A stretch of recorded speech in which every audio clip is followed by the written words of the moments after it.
These are the Minimizer Proving Grounds.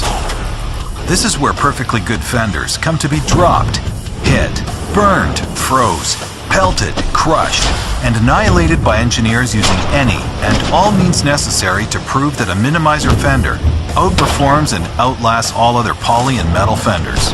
Oh, in case you're wondering, the tests they conduct at the Minimizer Proving Grounds are not real world. They're a whole lot worse.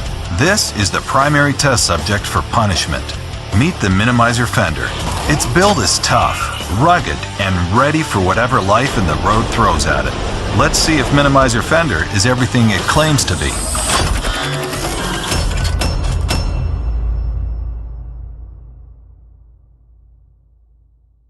It's a cold world, and it's about to get a whole lot colder. Welcome to the Arctic Cold Test.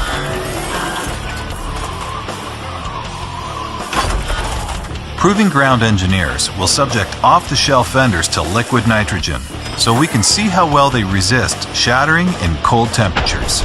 Make that super cold. If you didn't already know, liquid nitrogen is about 320 degrees below freezing. In fact, it's so cold that you can turn a near mushy banana into a rock-hard hammer. Our cold combatants for the Arctic Cold Test will be the Minimizer fender against a standard poly fender. Now, the only question: who can withstand the chill and who will shatter under the pressure?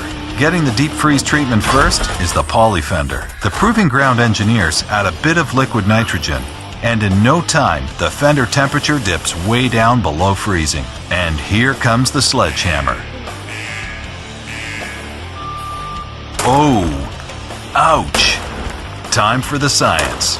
The nitrogen is about 320 degrees below freezing. Thanks to the liquid nitrogen, the Proving Ground engineers were able to chill the fender to roughly 21 degrees below zero. And let's not forget the sledgehammer. It's a 16-pound sledgehammer, traveling on an arc that's about 9 feet long, at an average speed somewhere near 25 miles per hour. This creates a load of force all directed at a very cold surface. And since the poly fender was frozen, it didn't flex. It just shattered like glass. So what happens when we chill the Minimizer fender? It's time to find out.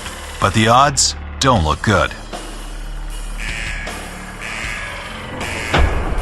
And the Minimizer fender flexes without fracturing, despite being frozen with liquid nitrogen.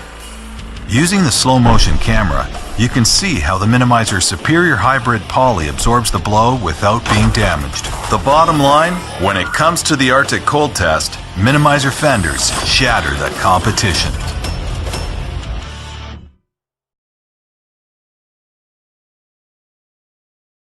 It's time for something the engineers at the Minimizer Proving Grounds refer to as disaster from above. In this test, disaster is represented by a 100-pound anvil hanging 16 feet in the air. At that height and weight, we'll be delivering a whole lot of pure damage-inflicting force. Impact is sure to be ugly. And who, you ask, are victims for this test? Well, that's easy enough to guess. Test subject number 1, the Minimizer fender, and test subject number 2, the classic metal fender. Let's see who will collapse under the pressure and who can take the impact. The test begins by placing a Minimizer fender into the drop zone.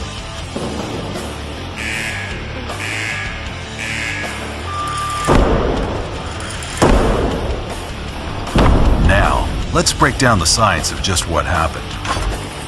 When hoisted up, it's 16 feet above the target. As it drops, it covers those 16 feet in about 1/4 of a second. That means it's traveling at an average speed of 20 miles an hour. Do a little math, and you end up with a punishing 21,693 newtons. That equates to 4,876 pounds of force delivered at impact.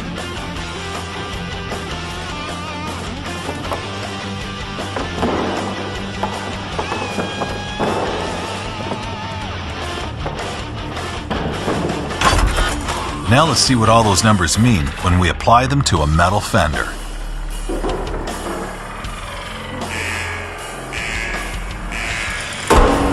Same test, same anvil, same pounds of force, but a very, and I do mean very, different outcome. When it comes to the death from above test, the clear winner is Minimizer fenders.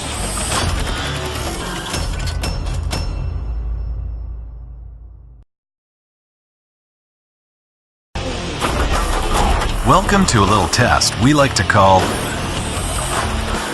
Hardball.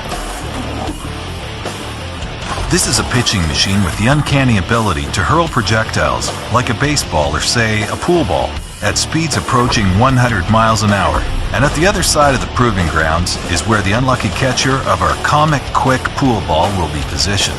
Sure, we can tell you this test is to simulate how well a fender can stand up to flying road debris and potential puncture damage. I mean, we really could tell you that, but we won't. Really, this test just sounded like fun. Leading off, in front of the proving grounds firing squad is the minimizer fender, with a stainless fender warming up in the on-deck circle. Let's see if either one of them is ready for the Hall of Fame. The hardball test begins by placing the minimizer fender in the test zone.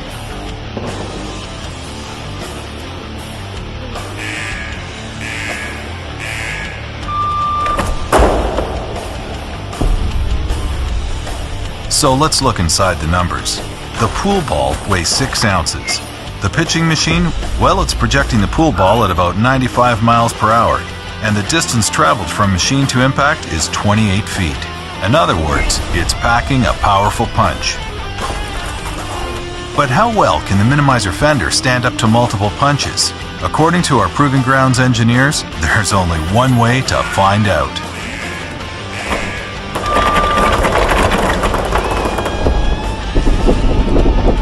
The result is the same. Plenty of impact, not a single sign of damage. Now at the plate, an oh so shiny fender.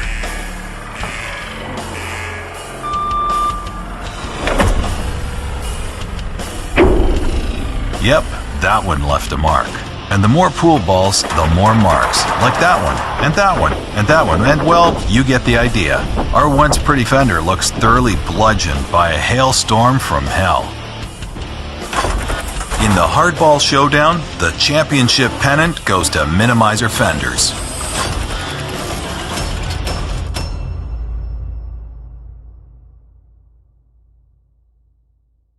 It's time for the proving ground engineers to gear up for a test they like to call tank cakes. Basically, we're making pancakes, but instead of the buttermilk batter, we're using fenders, and rather than a skillet, we had our friend Randy bring his tank. Meet Tootsie, a British military GKN Sankey FV432 to be exact. And no, we're not putting any fenders on the tank. We're putting the tank on the fenders. In this test, Randy's tank will run over each fender to see how well it responds to being crushed. Then, we'll see if the fender can bounce back to its original form and function. Oh, in case you might be wondering, the FV432 weighs just a smidgen over 15 tons. And who is going to war against the tank? In the red corner, you have the minimizer fender. And in the black corner, a fiberglass fender. Let's see which of these combatants, if any, can take the weight. First up in the test zone is the minimizer fender. As you can see, Tootsie is no lightweight, and it looks like she did a whole lot of damage. But look here, the minimizer fender is easily popped back into shape and ready for more. So let's break down what happened. The slow motion footage shows every crushing millisecond of Tootsie's 30,000 pounds as she completely deforms the minimizer fender into a pancake. Now, let's find out how well a fiberglass fender will fare against Tootsie in the same test. It's not pretty. In fact, it's pretty much total fender annihilation. It's an easy call to make. In the battle of tank cakes, it's the minimizer fender 1, fiberglass fenders 0.